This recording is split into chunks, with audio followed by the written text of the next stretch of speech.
Hi, I'm Bob Woolverton, your Northwest Realty Advisor. How are you on this fine day? Me? I'm pretty excited about home values in this greater Seattle area. If you saw my video, Words of Advice from a Mortgage Broker, you heard my friend Julie Moore say that if you bought a home in the Seattle area over the last several years, you've more than likely made money on your investment. Well, we see in the headlines that home prices are appreciating in the Seattle area 12, 15, even 18%. But you may be actually earning more than that through leveraging debt. I'm going to show you a real life example where a Bothell homeowner has earned an annual interest rate or rate of return of 34.7% over the last 4 years on his primary residence. And you may be earning the same amount of money also and not even know it. That's our episode today, so come on back to find out more.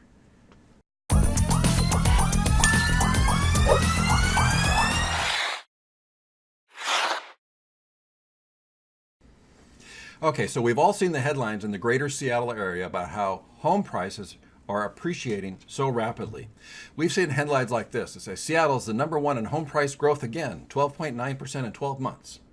Or that Seattle, fastest growing home prices in the country. Or King County home prices surged by 18%. Well, that is how much the home prices are appreciating, but it may not reflect your return on investment. And what I mean by that is that the headlines say, yep, home prices are going up by this much, but you, unless you paid all cash for your home, that's not reflective of your investment. Now, if you did pay all cash, yeah, that's exactly what you're making, either that 12% or 50% or whatever it was that year. But if you didn't pay all cash, in essence, if you're leveraging debt, you could be increasing your return 2, 3, 4, and 5-fold, maybe even more, depending how well you leveraged your debt. Now, what we're going to do is we're going to look at your primary residence, or we're going to look at a primary residence as an investment property. But it's not an income property, so there's just negative cash flow. But we're going to show you how this homeowner, real life example, is earning 34.7% return on his investment. Now, how is he doing that? In this real life example, this homeowner that I know lives in Bothell, Washington in the 98012 zip code. He gave me permission to use this information for this presentation. So 4 years ago, November of 2013, he bought his single family home for $385,000.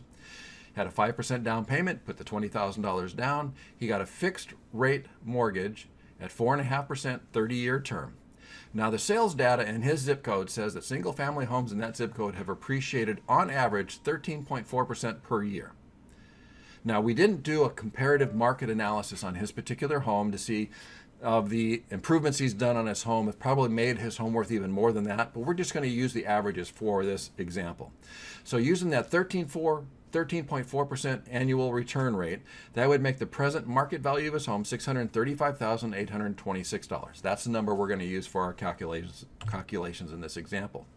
Now, how we do the calculations is we're going to look at the annual property operating data, just like it were an income property, but there's no income, so it's going to be all negative numbers.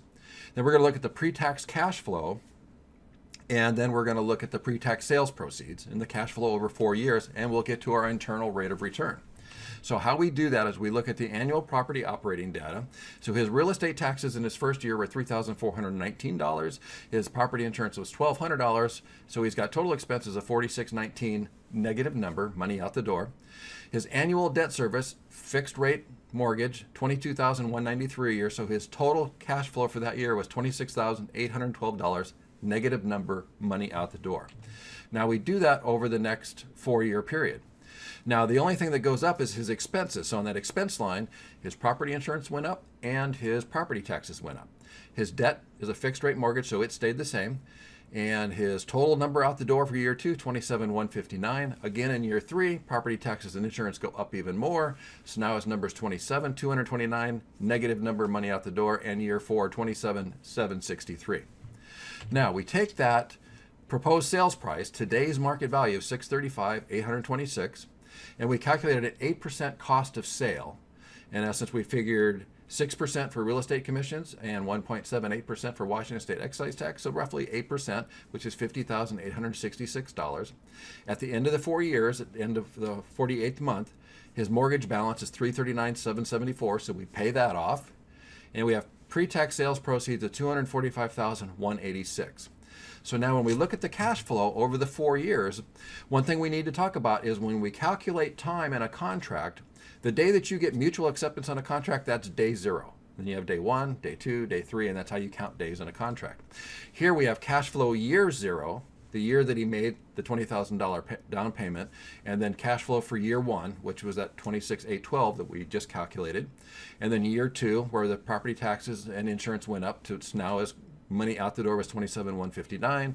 Again, property tax and insurance went up in year 3, so $27,229, and then in year 4 we see a positive number.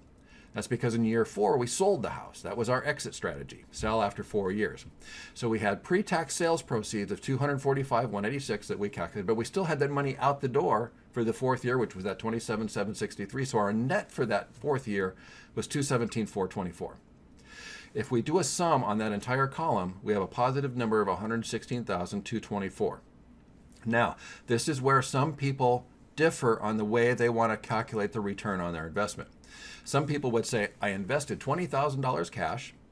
4 years later, it turned into $116,000 to $116,224. So they would pull out their financial calculator and say, present value was $20,000 down payment, negative number, money out the door. 4-year term, 1 period per year, present value $116,224. Hit the interest button, and it would say you made 55.2624% on your money per year. Not the accurate way to do it. Some people want to do it that way. The more accurate way, you need to calculate also in the money that the other capital that you tied up, all those other red numbers, the 26,812, the 27,159, and so on, because you're tying up that money also. So when you calculate that additional capital that you have tied up, your rate of return, and since what we call internal rate of return, is actually 34.72%. Still a fabulous return on your money, on your investment. You're probably not going to do that in the stock market. There's probably very few other investments you're going to get that kind of money. Now, how is this homeowner doing this? He's doing this is because he's leveraging debt. He's in an appreciating market where he's borrowing money at 4.5%, and yet appreciation is far greater than that. So he's getting a far greater return. Now, if he wants to do this exit strategy, you can see he'll be making 34.72% on his money. Good return. Same sort of thing as if you want to buy investment property, you want to have an exit strategy. And if you do a 4-year exit strategy, we calculate those on a spreadsheet that looks like the one we use for this particular homeowner, where we put in all of the mortgage information, the purchase price, what we anticipate appreciation rates are going to be, and we would use a very conservative rate, and then the loan amortization, so we know what the payoff is going to be at the end of the exit strategy, whether it's 3 years or 4 years or 5 years, whatever you'd want. If it's going to be an investment property, you're probably going to have more expenses. For this homeowner, we just calculated property taxes and insurance. But if you're going to be a landlord, you might cover some utilities, you might have a common area maintenance cost, you might have management fees, and all of those we would calculate in here. And then as we go through the 4-year period or 5-year period, whatever the exit strategy is, we would do all these calculations so that when you buy an investment property, you make a very informed decision.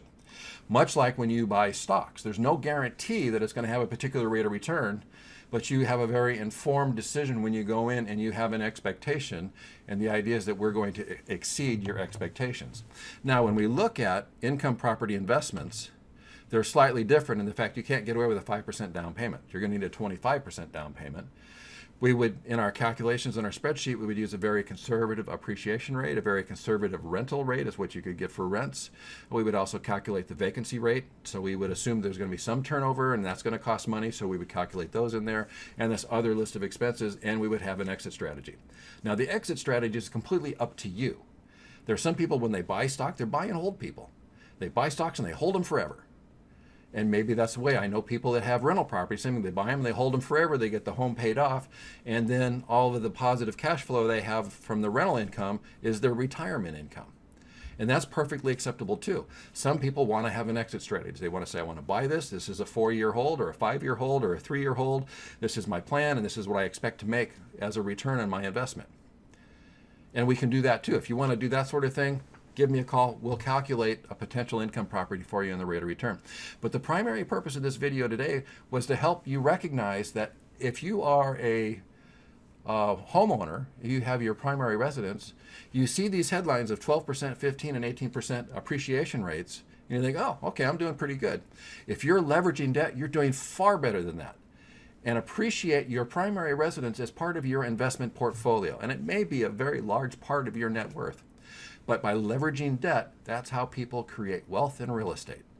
And the more that you understand that, the more that you can capitalize that and increase your own net worth. I'm Bob Woolverton, your Northwest Realty Advisor. If you like today's video, please click that subscribe button. That gives me feedback that you're finding value in what I'm giving you. I'd also appreciate it if you click that thumbs up and give me that gives me more feedback also. And better yet, click that share button, copy that link, and send the link to a friend so they can see this video. Like I said, I'm Bob Woolverton, your Northwest Realty Advisor. We have new videos every week. Come back, see me next week.